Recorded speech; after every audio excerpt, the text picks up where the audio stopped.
Advanced Studio Classroom is on the air.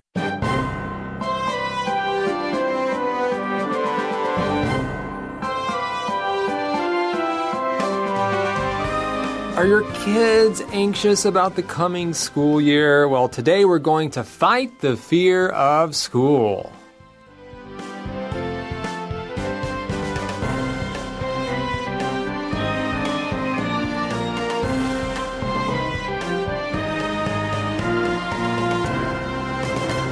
Hello everyone, you are listening to Advanced Studio Classroom. My name is Brandon. Today we continue our education article. It's August 8th. Happy Father's Day to all of the fathers listening.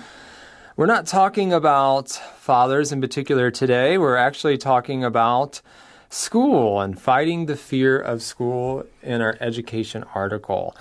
And welcome back, Pauline. Hey, thanks. Well, I will say, I think this is a great article for parents, whether you're a mother or a father. That's true, right? You're getting those kids ready for school, especially those who are going for the first time, or maybe you have some students who are going to a new school, or maybe they're switching from elementary to junior high or junior high to high school or something like that. We also have Linda back with us today. Welcome back, Linda. Thank you.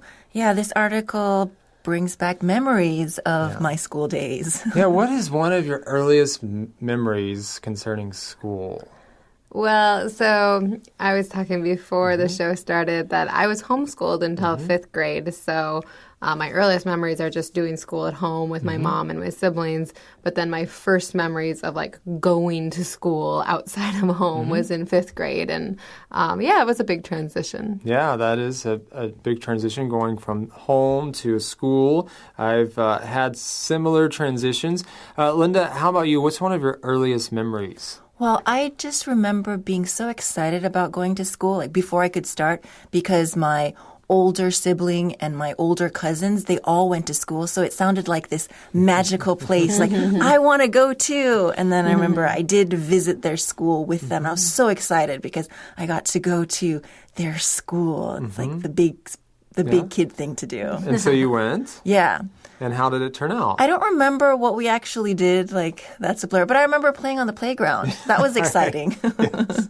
All right. Well, that's fun. I don't remember too much from when I first started school. I went to a small private school, a Christian school, during my elementary years. So I have some memories there. But I think similar to Pauline, some of those big transitions had more of an impact on me. Like when I switched in fifth or sixth grade, I switched to public school, and that was so different, right? And so you can be anxious about those kinds of things, and you can have a lot of fear as a student. And so whether you're just starting school or you have a big transition coming up, that is something to pay attention to, especially as parents, right? You don't want to just say, oh, yeah, you're going to school, it's fine, but you want to actually make sure that your kids are okay with what's going on. Yeah, I think this will be a good opportunity to talk about some of that. So we're on page 19 today, and right now we're just going to have our first reading, that left-hand column down through line 31.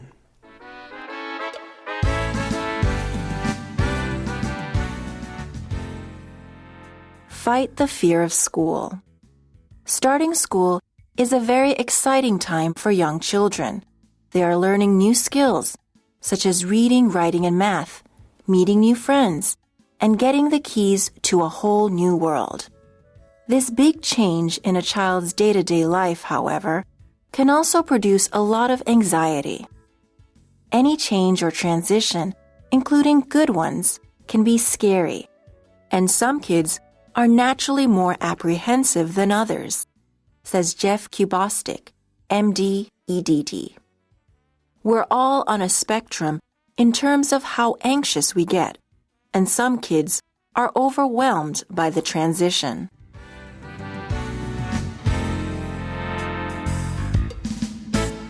All right, so maybe your kids are excited about school. Maybe they're starting for the first time, and like Linda, they have older brothers and sisters who go to school. They're like, yeah, I get to go. But once they get there, they may figure it may be different than what's in their mind, right? And that's often the case. And what we think about something in reality can be really different. right? And so starting school, it's an exciting time for the children, and they're learning new skills, of course, and reading, writing, math, and all of that. And one important thing, they're meeting new friends, right? And it says here they're getting the keys to a whole new world, right? Well, definitely, right? I mean, you think of what a different world it would be if you couldn't read.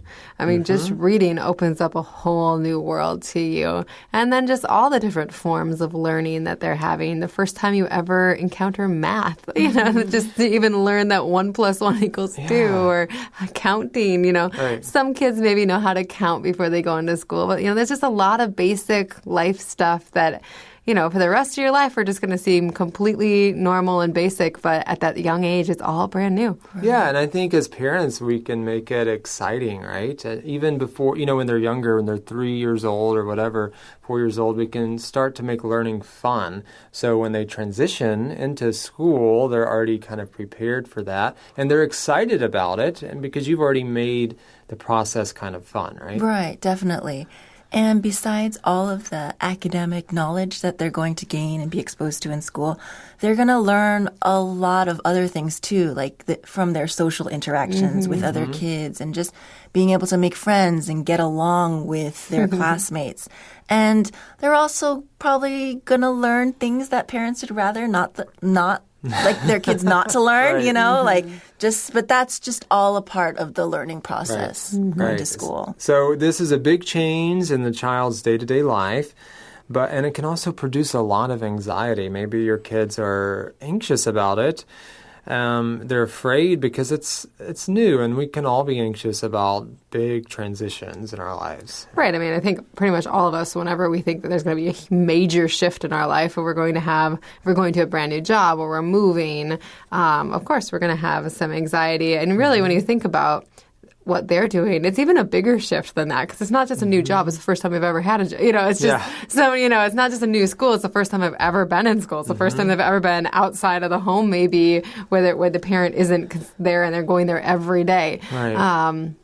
It's just it's a big transition. And I think it's really important to acknowledge that even if the child is really excited and they're not showing a lot of anxiety, I just think it'd be highly unlikely that they don't have some degree of anxiety. And it's important to just know that and be able to tell them that it's okay and it's possible to feel both things at once, right? That it's possible to have more than one feeling at the same time. You can be excited and happy and a little scared and worried.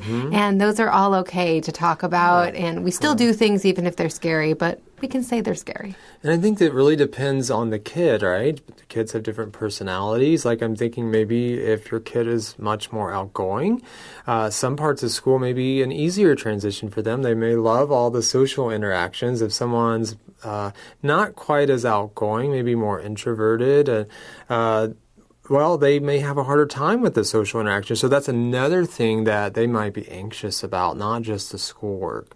So it says here that some kids are naturally more apprehensive than others. Apprehensive. Means to be worried or be uneasy. So, there are some kids that will be more worried about, starting something new, or they might be worried, will they fit in, or, will they be able to keep up, while others, they don't really think about that. So, it just depends on the child. All right, because we're all on a spectrum, right, in terms of how anxious we get. Spectrum is a range. And so you think of a line, right, and maybe at one end, these people are much more anxious, and at the other end, they're less so. But at any rate, most kids are going to be anxious at least a little bit. Right, even if they don't show it. Okay, and so some kids, they're overwhelmed by the transition, and so we need to talk to the kids about that and check in with them and see really how they feel and how we can best help them. Right, and if you know, though, that your child is somebody who's more naturally apprehensive or does seem like they're starting to get overwhelmed, then you need to put a lot more work and intention into helping them through that, right? So while I think it's important to have some degree of intentionality about this, regardless of where they're at in the spectrum, that some some touch of checking in about that is important. Some are going to need extra support in that process, especially if this is the first major transition they've gone through and they're already a personality that finds transitions particularly difficult. Well, this isn't a beautiful moment to start building those life skills about how to move through transition and how to deal with those moments when we feel really overwhelmed by apprehension and anxiety. So hopefully you can really take advantage of that and find some good tools to do that. And hopefully today we'll give you a few to start off with. That's exactly right, Pauline. And next we're going to learn more about how to talk about this with our kids and some things that we can do. And so let's go to our next reading just at the top of page 19 on the right-hand column down through line 11.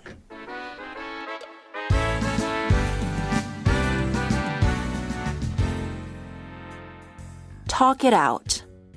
Sherelle Eubanks, a policy analyst for school readiness, suggests that before school begins, parents should read books to their children about starting school, talk enthusiastically about starting school, and explain to the child the kind of work he or she will be doing in the classroom.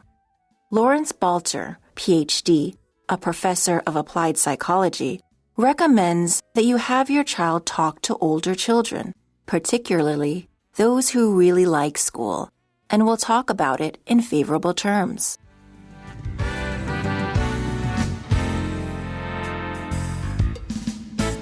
Well, what are some things you can do to help prepare your kids for school? Well, of course, one thing is that you can be reading books to them about starting school. I mean, just reading books in general to them, of course, is great, but maybe specifically about starting school, help them kind of get the idea of what it's about. Yeah, I think stories are so powerful, especially for children, to help them start imagining what it might be like to go to school, to think about a kid who might be a little worried about going to school. You don't have to say, are you worried? You're really worried, right? But you can just give the story about some other kid who's a little worried at first, and then they start to like it. And I think those kind of things really are powerful. I love this tip. I think it's one of the best ones here. And that's a good way to address the issue in a lighter way and in an indirect way where they can kind of figure it out rather than just highlighting their anxiety and worry and maybe making them feel even more anxious. So we have to be careful how we go about it. We can also talk enthusiastically about starting school. I think that's big. How we use our words is really important in life, and so we can start at a young age talking in a positive way about learning. Right. Builds enthusiasm about starting school. You know, have the child feel positive about going to school, like this is something good. Right. And I think it's a balance, right? If they're expressing that they're worried about it, you don't want to just say, no, it's going to be great. You know, I mean, you want to validate kids' feelings. But on the other hand, you don't want to be putting a negative feeling on them, right? Like, are you scared? It's really scary, isn't it? It's going to, well, we know it's going to be really hard. Right. You know, like there's that. So you got to find that balance, right? Of if they are having a moment of sharing real fear, concern, then hear it and don't just like push for like, let's be happy. But on the other hand, there's lots of moments where you can just be like, wow, this is a big change. Think about, I'm so excited for you to learn how to read, you know, to be able to think about those different little pieces that you can honestly share, like, wow, won't that part be neat? What are you excited about? What parts do you think will be fun? Right. And of course, as a parent, this looks like, you know, being really involved, right, in what your kid is doing and helping them in this really kind of this big transition, but it's kind of a volatile stage where they're not quite sure what's going to happen, and you can really kind of invest in them even more. I also like this, explain to the child the kind of work he or she will be doing in the classroom. So they might be really excited, but then if they show up and they realize they're not playing on the playground the whole day, you know, like all that excitement is going to immediately go to a very different place, right? So it has to be based on something realistic. It makes me think like, oh, maybe you can play school, you know, again, with children, if we're talking about very young ages, play and stories are some of the best ways to teach. So you can say, let's play school. Here, we can have a pretend desk you sit on and I'll give you, you know, like whatever you want to do. But those are the kind of things that I imagine. And I think having some structured time that mirrors what would happen at school, it won't be exactly like that, but at least they kind of get the idea. They're not just, you know, playing all day, right? There's actually this time to sit down and work on this. And maybe you're still still sort of playing a game, but you're learning something. And again, stories can help with that and helping them imagine what it looks like to go to school. There might be some good little kids' TV shows or little programs about where it shows a kid going to school. I think so often, at least my growing up, we thought of TV as mostly negative. Yeah. But there are some great TV, like children's education programs that are really trying to help with some of that stuff. So I think if you're intentional about it, that can also aid in just being one more piece in that. That's right. It could be an element. Right. Public broadcasting. Yes. PBS in the States. Like that is very educational and really good for kids. And that's how, I learned my ABCs. Sesame Street? Yes, watching PBS. So before I even went to school, I already knew my alphabet, I knew the sounds, I was already starting to read. So exposing your children to, what they will be learning, that will make them feel more comfortable once they're in the class. Oh, well, I've seen this before, I remember watching Mr. Rogers' Neighborhood on PBS, all those kind of educational shows, and they can be fun, but also you can learn something. That's great for kids. Well, I think that's how I knew what school was going to look like, too, was just like watching little kids shows where the little kids go to class and they sit in the desk and the teacher talks at them. And, it wasn't the whole thing, but at least it started to give me a picture of what school looks like. Right. And these days, something we have to watch out for, which we've talked about in previous articles, is, technology. Maybe it's easy just to hand our kids the phone or the tablet to keep them busy. But if they're so used to that when they go to school, it may be harder for them to pay attention, right? Because obviously they won't always be able to have a tablet or phone in front of them. And so that's something to be to consider as well. Well, as we move on, we hear from a professor, Lawrence Balter, a professor of applied psychology, recommends that you have your child talk to older children, particularly those who really like school. Of course, that's going to influence them in a positive way. Maybe there's some, older kids, a couple of grades ahead of them, and they can talk to them about that school. reminds me about what Linda was saying, right? I think that's often when you have younger siblings. If the older siblings like school, then they're more likely to be excited to go. If the older siblings do not like school, then that's hard, right? So you need to find some other kids who like it. Or if it's the only child or the oldest, what connections can you make with other families of kids who are already going who can share how good it is. Yes, really good points. All right. Well, next, we need to ask for help. Let's see what kind of help we need to ask for as we go to our last reading.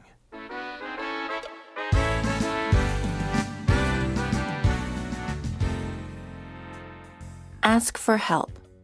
Parents should also not be afraid to enlist the support and expertise of their child's teacher. Teachers expect children to have some difficulty and usually plan several weeks of activities that are geared towards helping children adjust to school, says Eubanks. Good teachers have an arsenal of strategies that they use to support children, and they can usually figure out what each child needs. Beyond the first day or year, returning to school after the summer break is also difficult for some returning students. This anxiety is often a sign of issues with schoolwork. Whether it's the first day of school or back to school, the best way to fight the fear of school is through preparation and communication.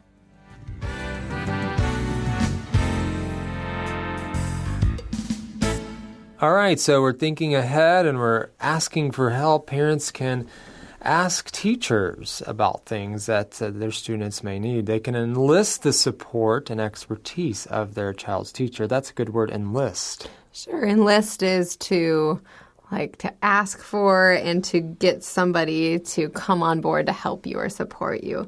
And I do think, especially in elementary school, usually in advance before the school year starts who your teacher's going to be, and there might even be an opportunity to have a meet the teacher day before school or some things like that. I think a lot of times schools, especially in that first year when they know it's going to be transition for the kids, try and provide some opportunities like that. That's right, and maybe you'll have an opportunity to visit the school and And it's good to have that relationship with the teachers, right? And I think that shows your involvement as a parent. And you can hear from the teachers, and once they start school, of course, what areas they need to improve in and how you can help as a parent. It's not, of course, all on the teachers to do everything. The parents also cooperate. So teachers expect children to have some difficulty, and they usually plan for this. They have some activities that they are doing that are geared towards helping children adjust to school. And that's a good, if you're a teacher, of course, you can attest to this. New students are coming in, especially if they're in kindergarten or something like that, and they're trying to get the students used to the atmosphere. That's super important, right? So if you're geared towards something, that's a good phrase to know, Linda. What does it mean if something is geared towards somebody or something? It's been designed or organized for a certain purpose or group of people, in this case for children starting school. You may have activities in a community geared towards the elderly, right? Mm-hmm. And you may have some geared towards kids. We're here on Advanced Radio. Our program is geared towards second language English speakers who are very high level second language English speakers. Right. That's our focus, right? Yes, that's a good point. But it doesn't mean that it can't have other reaches, that other people might enjoy it, or that, if you're doing one thing, it might have multiple benefits, but you have one main goal or purpose in mind. Right? Target, yes. Yeah, all right. So good teachers have an arsenal of strategies. That's a fun way of putting it. An arsenal. It makes me think of the military. Right? It just means a supply of strategies. Right. They have these things ready to use. And they have these strategies in order to support children, and they can usually figure out what each child needs, Pauline. That's right. Yeah, and it is really amazing, all the things that teachers do. I think if you have a teacher who's doing a good job with your kid, man, go the extra mile to thank them, because they're just expected to do so much. When I read this, I just thought, wow, that's a huge ask to say that they can usually figure out which each child means. Like with every single different child, there's different personalities and different levels of the spectrum with anxiety, and then their aptitude towards different tasks that the teacher is expected to usually be able to figure out every single one. If they are, anytime they do that, I think it's amazing. Right. We should be really grateful. And I think it would be a really experienced teacher to be able to do that, especially at the beginning of a school year. I think, of course, it's going to take time. You have to learn the students and so forth. Right. And I think maybe what they have in mind here is more of an ideal class, like not a class that has 40 kids, Then it will be a lot harder to figure out what each child needs, because, you'll have less time to pay to each child. All right. Beyond the first day or year, returning to school after a summer break can also be difficult. We're not only talking about new students to school, maybe kindergarten students and so forth, but also maybe this is your first year of junior high or first year of high school, or maybe it's just, it's after the summer break and it's hard. Some kids, they don't want to go back to school, and they can have anxiety about that. Maybe they had a rough year the year before. Maybe someone bullied them, and they have bad memories about that, and there's a lot of anxiety. Yeah, I'm glad you brought that up, because this article says this anxiety is often a sign of issues with schoolwork, and I'm sure that is often true, but there's a lot of other issues that can be coming up. So like you said, maybe bullying, maybe some social issues, peer group kind of things. And again, I think it's just really important as parents to take the time to really check in and see, how are you feeling? Why do you feel that way? How can I help? And for yourself to be thinking, how can I help with this transition, to continue to encourage them to have school be a success, for it to be a positive experience, and to continue to teach them how to move through anxiety and obstacles in a way that's healthy and grows their ability as they move into adulthood to be able to face challenges, as opposed to having that get harder and harder. Right. So what is the best way to fight the fear of school? Well, it's through preparation and communication, right? And I love that part about communication. We've been talking about both of these, but especially about preparation. But are we communicating with our kids? Are we checking in with them? Are we being intentional? Are we thinking ahead? Sometimes we can be so busy with our own lives that we forget, I haven't been in school for many years, especially like kindergarten or something like that. So you may forget, of course, what that feels like, but you have to put yourself in your kids' shoes. Right. Or even with older children, like if you think they might be doing okay or they're not like, crying out for attention, but you still need to check on them, make sure, they're doing okay. And if they have issues with schoolwork, then you try to get them help. Maybe they're apprehensive about the new school year because they didn't do well in a certain course. Mm-hmm. You can get them tutoring or even do pre-exercise, like get the book beforehand and do some preparation exercises with them so that they know what to expect and they can have a head start. Good points. And there's further preparation. There at the bottom of page 19, we have a sidebar about advanced preparation. What are some other things that we can do? Pauline, what do we learn here? Right. And I would say this is, again, for children who are going to a new school for the first time, whether it's their first grade, first time ever to school, or just maybe you're moving to a new school or you're transitioning from middle school to high school or something. This is a really practical recommendation.